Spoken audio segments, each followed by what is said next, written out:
झामुमो के केंद्रीय महासचिव मिथिलेश कुमार ठाकुर के द्वारा बतलाया गया कि 2 दिनों के झारखंड प्रवास के दौरान प्रधानमंत्री नरेंद्र मोदी ने झूठ बोलने का नया कीर्तिमान स्थापित कर लिया है। Jharkhand Mukti Morcha Limca book of record से आग्रह करता है कि वह झूठ बोलने का रिकॉर्ड प्रधानमंत्री नरेंद्र मोदी के नाम दर्ज कर उसे प्रकाशित करे। उन्होंने कहा कि प्रधानमंत्री ने देश में पहली बार झूठ बोलने की ऐसी मिसाल कायम की है जो देश का कोई प्रधानमंत्री अब तक नहीं कर पाया।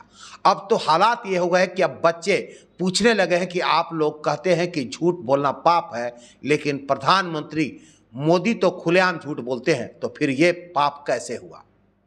उन्होंने कहा कि मोदी जी ने पलामू में सबसे बड़ा झूठ यह कहा है कि हमने पक्का घर दिया है, जबकि हकीकत यह है कि उन्होंने झारखंड को पक्के मकान के लिए मिलने वाली राशि नहीं दी। तभी राज्य सरकार को अपने संसाधन से झारखंड के लोगों को अबू आवास देने की योजना शुरू करनी पड़ी। मोदी जी ने कल चाईबासा में कहा कि हेमंत सोरेन ने जमीन लूटी, आदिवासियों का हक मारा और भ्रष्टाचार किया। मोदी जी और भाजपा से आग्रह है कि वो अपने पुराने बयान निकाल कर देखे कि जिस गीता कोड़ा के लिए वो वोट मांग रहे हैं, उनके पति मधु कोड़ा को किसी समय कितना बड़ा भ्रष्टाचारी बताया करते थे। गौर करने वाली बात यह है कि पलामू की जनसभा में मोदी जी ने मंदिर, मस्जिद, हिंदू मुस्लिम सबकी बातें की, लेकिन मंडल डैम की चर्चा तक नहीं की। इससे यह साबित होता है कि मोदी जी समाज को बांटकर सत्ता हथियाना चाहते हैं, विकास करके नहीं। प्रेस वार्ता में राजद के प्रधान सह गोड्डा के पूर्व विधायक संजय यादव, सपा के प्रदेश अध्यक्ष रंजन यादव, झामुमो के केंद्रीय प्रवक्ता धीरज दुबे, जिला अध्यक्ष तनवीर आलम, सचिव मनोज ठाकुर मौजूद थे। गढ़वा से आयुष तिवारी की रिपोर्ट। आज के नहीं, कल की भी बात होनी चाहिए, क्योंकि हमारे देश के आदरणीय प्रधानमंत्री मोदी जी कल से ही झारखंड प्रवास पर हैं और घूम घूम कर झूठ परोसने का काम कर रहे हैं, जनता को बरगलाने का काम कर रहे हैं। कल चाईबासा में उनका कार्यक्रम था, मैंने उनके संबोधन को सुना और उन्होंने जिस तरह से सफेद झूठ परोसने का काम किया, तो ये देखकर ही लगता है कि झूठ बोलने में उन्होंने एक मिसाल कायम कर दिया है। और मैं आपके माध्यम से लिम्का बुक को मैं अपील करूंगा कि सबसे बड़े झूठे के रूप में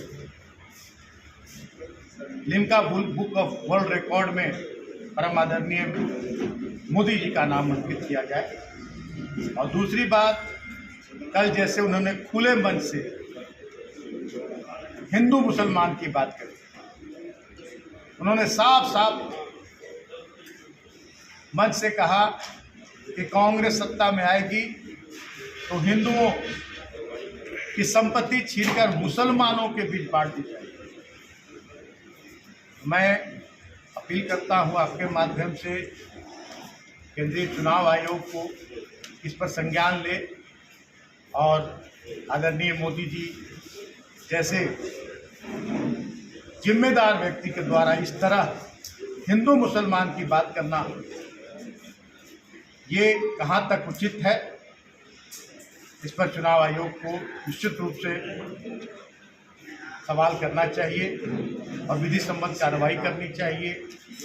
उन्होंने मंच से हमारे माननीय पूर्व मुख्यमंत्री, पार्टी के कार्यकारी अध्यक्ष झारखंड मुक्ति मोर्चा के हेमंत सोरेन जी को भ्रष्टाचारी बताया, लुटेरा बताया।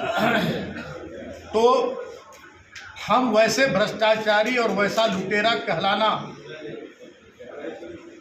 हम अपनी शान समझेंगे कि राज्य की जनता को उनका हक अधिकार दिलाना अगर भ्रष्टाचार है, राज्य की जनता को राशन दिलाना भ्रष्टाचार है, पानी पिलाना भ्रष्टाचार है, किसानों के खेत में पानी देना भ्रष्टाचार है, बेघरों को छत देना भ्रष्टाचार है, सर्वजन पेंशन लागू करना भ्रष्टाचार है, सावित्रीबाई फूले कन्या समृद्धि योजना भ्रष्टाचार है, 50 साल की उम्र से आदिवासी और दलितों का पेंशन शुरू करना भ्रष्टाचार है, 50 साल की उम्र से सभी वर्ग की महिलाओं को पेंशन देना भ्रष्टाचार है, तो ऐसा भ्रष्टाचारी कहलाने पर हमें गर्व है। लेकिन प्रधानमंत्री किस मंच से संबोधन कर रहे थे, ये भी देखने की जरूरत है कि उनका पूरा कुनबा, जिस मधु कोड़ा और उनकी पत्नी श्रीमती गीता कोड़ा जो इनकी उम्मीदवार है, उनके तारीफ के कसीदे पढ़ रहे थे माननीय प्रधानमंत्री जी। और आज से 2 महीने पहले सबसे बड़ा भ्रष्टाचारी पूरे देश का कहने में कोई इन्हें परहेज नहीं था, और पानी पी पी कर सबसे बड़ा भ्रष्टाचारी घोषित करने में लगे रहते थे। आज इनके पाले में चले गए, सारे भ्रष्टाचार उनके धुल गए। अगर हमारे माननीय प्रधानमंत्री मुख्यमंत्री जी भी इनके शरणागत हो जाते तो वो भी पूरी तरह से पाक साफ हो जाते। आदरणीय दिल्ली के प्रधान मुख्यमंत्री केजरीवाल साहब अगर इनके शरणागत हो जाते वो भी पाक साफ हो जाते। तो ये तो इनका जो क्रियाकलाप है, जो लोकतंत्र से ये खिलवाड़ कर रहे हैं, संविधान के साथ छेड़छाड़ कर रहे हैं, तो ये तो इनके लिए कोई बड़ी बात नहीं है, कभी किसी मंच से कुछ भी कर सकते हैं। और आज जो पलामू में इन्होंने बात करी, पिछले लोकसभा चुनाव में इन्होंने मंडल डैम का शिलान्यास किया था आकर, और आज मंडल डैम इनकी जेहन से बाहर चला गया।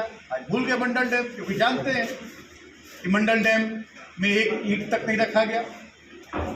आज इन्होंने कहा कि हमने झारखंड की जनता को घर दिया। आज 20 लाख लोग हमारे आवास विहीन हैं। हमारे माननीय मुख्यमंत्री, पूर्व मुख्यमंत्री हेमंत सोरेन जी, हमारे ग्रामीण विकास मंत्री आलमगीर आलम साहब जाकर दिल्ली तक गुहार लगाए, इनके कान पर जू नहीं रहेगा। आज पूरी तरह राज्य सरकार अपने कोष से 20 लाख लोगों का अबू आवास दे रही है।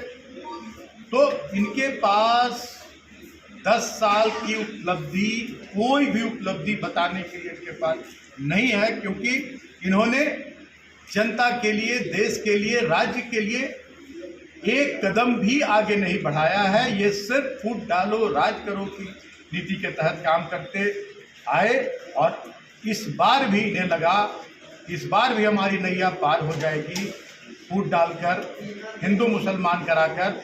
लेकिन इस बार इनकी नैया पूरी तरह से डगमगाई गई है, और 4 तारीख को आप देखेंगे कि पूरी तरह से इनकी नैया ध्वस्त हो जाएगी, डूब जाएगी, जो कभी बाहर नहीं निकलेगी। और लोग अब इनके झांसे में नहीं आएंगे, इनके फरेब में, इनके झूठ में नहीं आएंगे। अब लोग अपने हक अधिकार के लिए, अपने विकास के लिए अपना मतदान करेंगे और सही प्रत्याशी चुनने का काम करेंगे।